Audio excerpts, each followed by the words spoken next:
But yeah. Distinguished. So George texts us and he's like, "Yeah, I like Merab, but I'm hoping Jan wins. The sport is better off if Jan wins this fight," is what I said, because now we'll talk about it after, but we're in a weird position with the rankings, with what we do next, all the stuff. But going into this is pretty much a must win fight from Piotr Jan. You Hmm. know, like he loses to Aljamain Sterling, he loses the belt via DQ, right, with the knee. He beats Sandhagen, then he loses to Aljo, then he loses to Sean O'Malley, and now he's lost to Merab. That's three Yeah. losses in a row, you know, and it's four in his last five, you know. Yeah. Oh, Mr. Gentleman responding. He is from Italy. That's awesome. Italy's Well, sick. yeah. Joining You the know. rest of our fans from Italy. What's up, Mr. Gentleman? What's up, Mr. Gentleman? Are you watching the World Baseball Classic? Actually, the best game so far was Italy versus Taipei. It was crazy. I did see that they have an espresso machine in the dugout. They did have, yeah. That's Everyone's got awesome. mustaches too. Super sick. Shout out Italy. But yeah, Merab, shout out Georgia, came through and said, "I don't care if Merab has dropped his last few fights. I'm just gonna school him way harder than Aljo could." That's the most interesting part of this fight, in my opinion. The fact that Aljo really had very close fights with shout out Mr. Gentleman with the image in the chat. But yeah, I mean, Aljo really struggled to beat Piotr Jan, and it was almost like, look, I'm not one of those guys who. There's a lot of people who discredit Aljo in those fights. Aljo won those fights, but he played the game those fights. He won MMA scoring on those fights. You know what I mean? Uh, Yep. he played a game which was brilliant, and it's the reason he's the champ. But he didn't take the fight to Piotr Jan and like beat him that way, if that makes sense. And I mean that with no disrespect. What he did was very impressive, but Merab did the complete opposite, and he just ran at Piotr Jan for 25 minutes. Nonstop, man. And the thing that's we all know that Merab has a gas tank, Yeah, like a large maybe gas two. tank. He can continue going and going. It's nuts. Yeah, But Nowitzki's licking this is his the lips first time watching him that fight. this is the first time that we're seeing him go 5 rounds. Yeah. And so you see the crazy pace that he starts off with the first round, the second round, the third round. Mm-hmm. And you're like, okay, here we go. The championship rounds. Let's see how he does. And then he's like bouncing light Yeah, on his feet at the end of the third round, like bouncing back and forth, smiling at Piotr Jan. And I'm thinking to myself, if I'm Piotr Jan and we just so finished the third round discouraged. and I look at Merab and I see that from him, I'm thinking to myself, like, dude, this sucks. Yeah, not a Like, good this time for Piotr Jan. absolutely sucks. Because I still have to go out there another 10 minutes with this guy. I'm exhausted. And this guy looks Just like he can go another 10 rounds right now. yeah, Mr. Gentleman says, "Sorry, my gentlemen's. I have a question. What are you talking about?" UFC last night: Piotr Jan versus Merab Dvalishvili. Really Yes. good fight. If you watch UFC, He probably originally hopped on. He's like, oh, they're talking baseball classic, World Baseball Classic. Let's do this. and they're like, "Yeah, this guy's an animal." but I mean, he was, dude. Merab, he just fought. Uh, they talk about this a lot lately, especially with like Islam Makhachev and like some of these guys, where it's like, you know exactly what they're gonna do. You know, game planning for Merab has got to be very easy. There's no surprises, you know.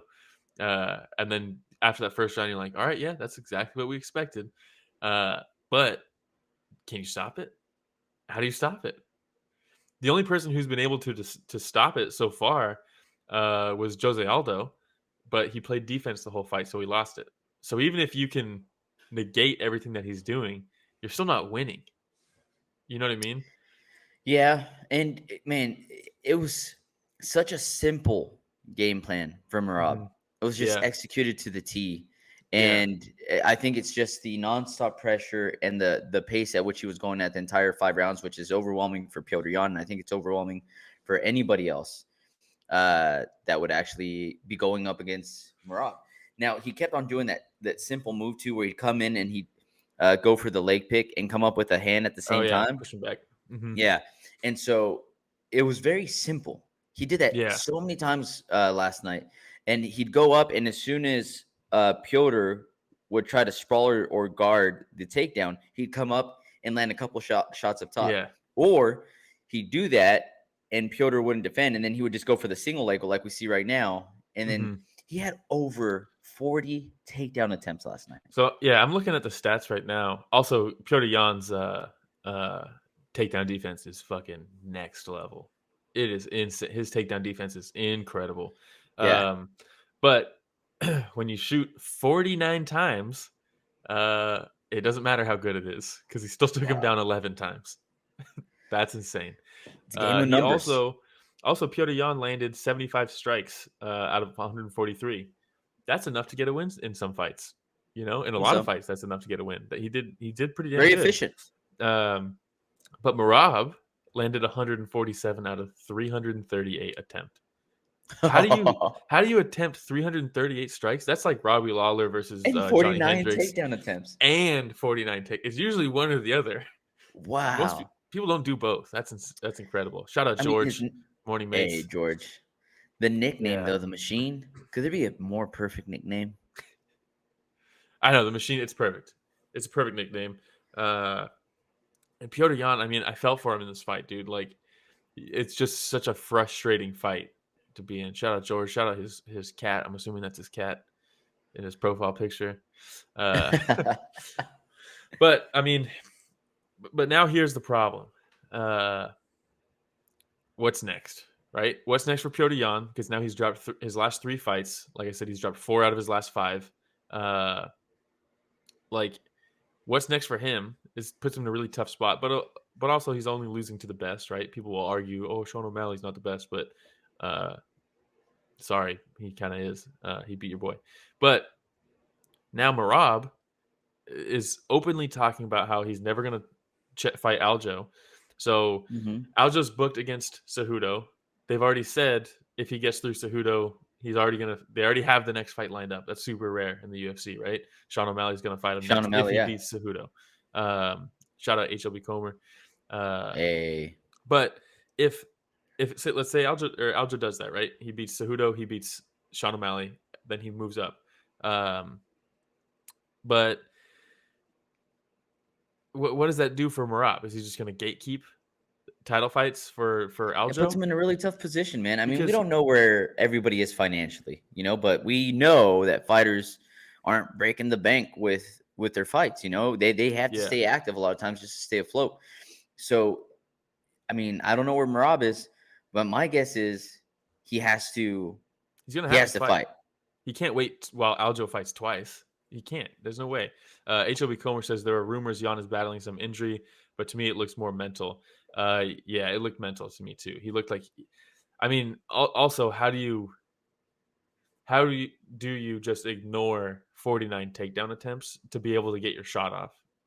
Like Merab's style will just shut your mental game down completely. You know what I mean? Like, that is just one thing that we haven't talked about too is how long ago did Aljamain Sterling fight Petr Yan? I'll find out right now. Because we have Ray Longo, who's one of the great minds in MMA, right? Fantastic coach, Matt Serra, that entire team over there. Jacked. Yeah, he looked in good shape. But in better shape than he did when he fought. But for this team, Matt Serra, Ray Longo, to train and prepare 2 fighters for Petr Yan in such a short period of time, they know him pretty well, man. Yeah, so the last Aljo fight was April of last year, so about a year. But Merab specifically was helping Aljo train for that twice or 3 times probably because Aljo had to pull out once. Yan for like a year and a half. Yeah, they got his number. But yeah, seriously, won by DQ. That's so funny. Yeah, but it's weird because, and DC is the perfect person to talk about it. I'm surprised he didn't, but he was in the same position as Merab, right? When Strikeforce got absorbed and he came over to the UFC, he stopped fighting at heavyweight. He went back. He went down. He didn't go back. He went down to light heavyweight because Kane was the champ. If you're Merab, it's like, do you really want to play this waiting game until Aljo moves up, or does he try to go down or up because his boys got the division on lock? I mean, he's pretty much secured him probably a number 1 contender fight if he changes divisions. At least. Yeah, at least, right? Yeah, HLB Comer says Cejudo will beat Sterling, problem solved. The UFC, I think Cejudo probably does beat Aljo, but the UFC is praying that Aljo beats Cejudo, because if he does that, Sean O'Malley gets to fight in a title fight where he actually has a chance. If Cejudo gets the belt, now Sean O'Malley is surrounded by Merab and Henry Cejudo, and both of those are awful matchups for him. Yeah. Even Aljo's not a great matchup for him, but there's a chance. But Merab and Cejudo just outwork your boy, and the UFC would be pretty sad about that. But it's a weird position bantamweight's in, you know, and there's all these other guys knocking at the door. You know, the division's deep. It's super deep. It's a great division, man. And it's unfortunate that it's a division where there's certain things that hold up divisions, right? And one of them is like legends coming back, right? And that's what Cejudo's doing. He skips the line. He where Sean O'Malley beat Petr Yan, he should get a title shot. Merab just beat Petr Yan, he should get a title shot. But now we have, on the end of the line, we have a legend coming back, holding up the division. But then we also now have a guy who won't fight the champ, who's now just beat a former champ, who's holding up. It's a weird position. Tough one, man. Because I personally like the fact that we had that legend coming back that's fighting for the title. Because it's almost like, no, I'm not saying it's bad. Or he was like, hey, can you hold my spot in line real quick? I'm just gonna go, get a drink. And he goes back. He's like, hey, thanks so much. But I mean, I have Triple C winning that for sure. Well, I mean, it depends how he looks, right? He got pretty large since his last fight. But I mean, he's got. Look, so George says so. O'Malley is for sure waiting for the Aljo Triple C winner. I believe so, and I think the UFC will probably let him. Some guys, they'll say, if you sit out, you might lose your title shot.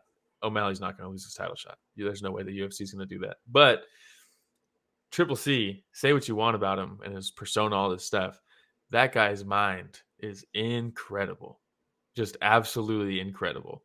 You see some of the stuff he's training with Yizri, with Zhang Weili, with John Jones in his last fight, literally teaching John to snatch the neck in that position like a week before the fight.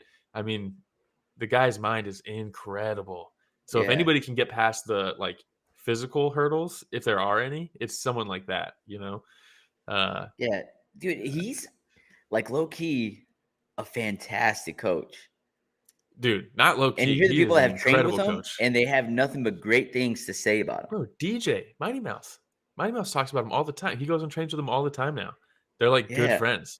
He has a Henry Cejudo face pillow on his couch 24/7. They're good friends. And if you watch the videos of them training, it's amazing. They're they'll do stuff, and then Cejudo will shoot on DJ, and DJ will sprawl, and he'll start faking he's kneeing him in the head. And he's like, "Oh wait, can't do that in your league." And it's so funny, dude. That's awesome. Yeah, Cejudo, if he dropped the whole cringe persona, I think he would be so well liked, because I mean, he's an incredible fighter and an incredible coach. Yeah. We need another incredible coach. Ever since the James Krause is gone, Yeah, I would like to see how his fighters are doing, before versus after. It's just a wasteland now. Well, Manan Martinez just fought. He was training with Krause, and he just lost. He missed weight and lost. There's a few guys that were training with him that I think all of them have lost since he got banned. Moreno, but I don't really count that, to be honest. Yeah, it was he had a cup of coffee over there, Yeah. Yeah, all right. I don't know. Hey, also, do you think he's still coaching? I have a feeling he's still coaching. How are they going to enforce that? Yeah. Oh, yeah.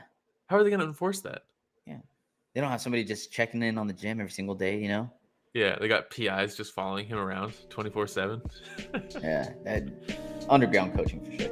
All right, ready to move on to the next one? He shows up to an event with a mustache on in someone's corner. His glasses with the big nose and the mustache? Yeah. Classic. A coat with the collar popped up. All right, he passes. Hey everybody, Ramiro and Will here. Thank you so much for watching that short clip. It's just a small clip of what we covered this last Sunday. Yeah, if you want to check out the full fight card recap, the link is in the description, and it's going to be on screen at the end here. Don't forget to go back and watch our fighter interviews that we have. And don't forget to tune in live every Sunday morning at 9 a.m. Pacific, 12 p.m. Eastern, and you can join in on the fun. yeah, don't forget to like, subscribe, hit the notification bell. Goes a long way. All right, everybody. Thanks for watching that short clip from Story of the Fight.